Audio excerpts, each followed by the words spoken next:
You're listening to Spring River Chronicle. Audio on the go. First National Banking Company. Get checking that pays with Super Plus Checking at FNBC. The Native Way opens in Hardy, by Thomas Estes. A new shop, The Native Way, has opened on Main Street in Hardy at 100 West Main.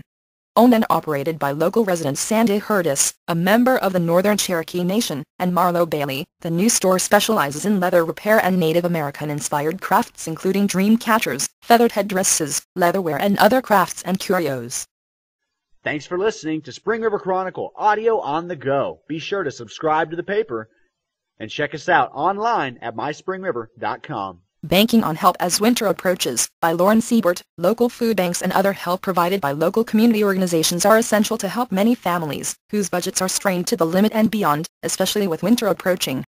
With rising food costs, it makes it even more difficult to feed a family. So goes the question, where can one go to find help? There are several resources available to families who qualify to get help with groceries and clothing. Resale shops are a great way not only for families to stretch their budget, but also is a helpful way to recycle goods with plenty of life left in them. Just as importantly, a resale shop also helps fund other activities from a shelter, or a mission, or food pantries, to just keeping the resale shop open as a community asset. Two such valuable resources in the Quad Cities are Mission of Hope, located on the 4-lane in Hardy just south of the bridge, and Saks Thrift Store 6 miles further south, behind AZ Printing on the 4-lane in Highland. Mission of Hope contains a resale shop and a food bank for those who qualify. Applications must be filled out in order to qualify for the food bank, but the resale shop is open to all. We serve anywhere from 250 to 300 families a month who have met the guidelines, Julia Baldridge said. Saks Thrift Store is open to all, and is helping to fund the new shelter, now nearing completion in Ash Flat. There are several other pantries within driving distance. Most pantries work within radial guidelines, meaning they serve within a certain distance from their location, Baldridge said. Mammoth Spring has a food bank, if a family is located closer to Mammoth Spring. There are 2 in Hardy. The Ministerial Alliance has a food room, and so does Heavenly Manna, which is another location for clothing. Calico Rock has the Calico Rock Community Cave program, and also the Gospel Truth Church Pantry.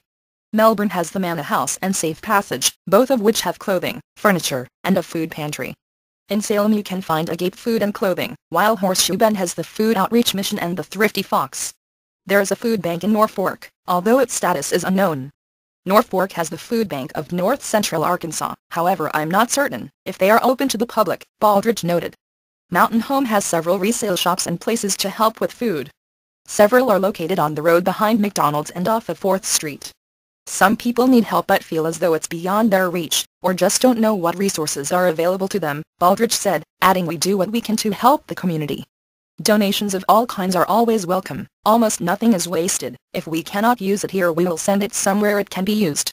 The Spring River area is blessed to have such a comprehensive collection of organizations and volunteers to help everyone in the community get through the down times, especially during the winter season.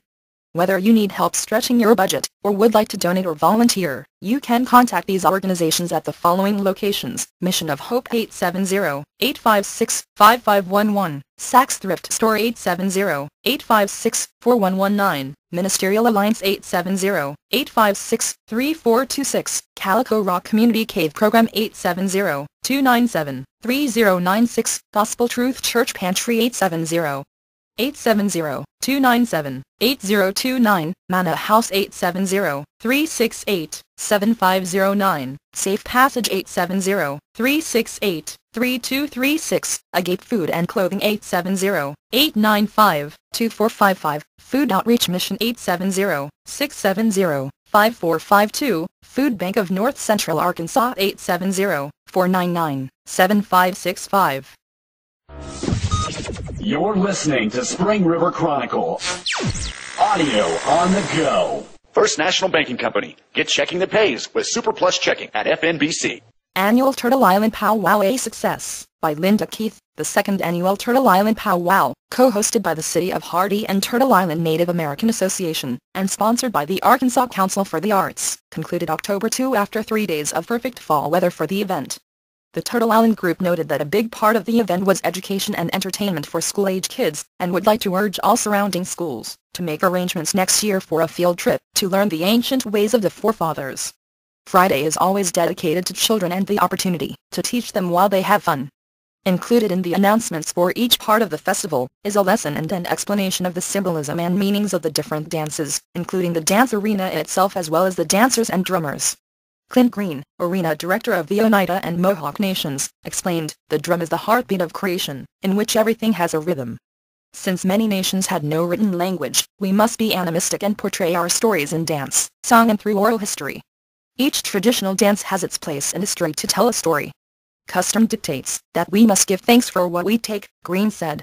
For instance, the grass dancers imitate the swaying of the plains grasses when tromped down for the purpose of making a meeting place. The dance is giving thanks for the grass that is sacrificed so we may meet there.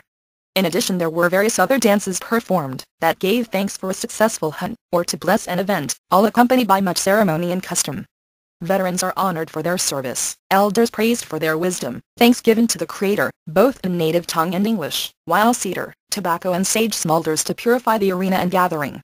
Guest dancers Quetzalcoatl Danza Azteca mesmerized the crowd with colorful regalia, conch blowing, pounding drums and animated dance. Southern drums and singers from the Memphis Teepees and River Clan Gourd Society gave an outstanding performance of songs that have no written words or music, but have been passed down from generation to generation. Vendors brought arts and crafts to the event, ranging from beads to a large drum. The food tent, run by David and Kim Bug, was serving not only burgers and hot dogs but also Indian tacos and chili, and a favorite treat, free bread.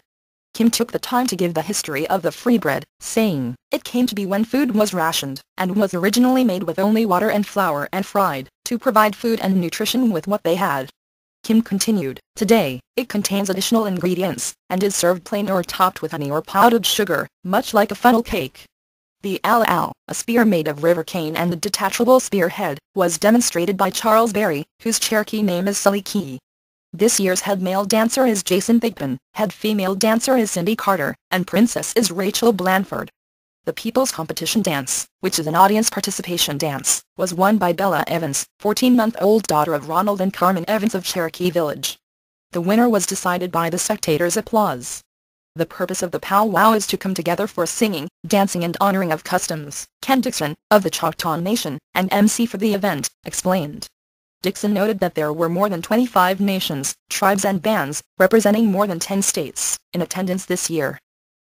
Thanks for listening to Spring River Chronicle Audio on the Go. Be sure to subscribe to the paper and check us out online at myspringriver.com. Cherokee Village Sales Tax Results Certified, by John Rourke. After the Cherokee Village Sales Tax ballot issue was certified passed last month by a vote of 391 to 381, Cherokee Village City Clerk Lana Hamilton has confirmed that all paperwork had been completed and sent in to the state by the September 30 deadline, so that Cherokee Village can receive benefits from the tax as soon as possible. "It's now in the hands of the state," Hamilton said, adding that Cherokee Village can look forward to $50,000 or more of revenue per year from the new 1% city sales tax, according to estimates she received from the Arkansas Department of Finance and Administration (DFA) earlier this year. Officials at the DFA said that if the materials were all submitted by September 30, and if it was all in order, they would make all the necessary tax form changes and announcements to businesses during the last quarter of 2011, so that businesses could begin collecting the city sales tax on January 1st of 2012. Thanks for listening to Spring River Chronicle Audio on the Go. Be sure to subscribe to the paper and check us out online at myspringriver.com.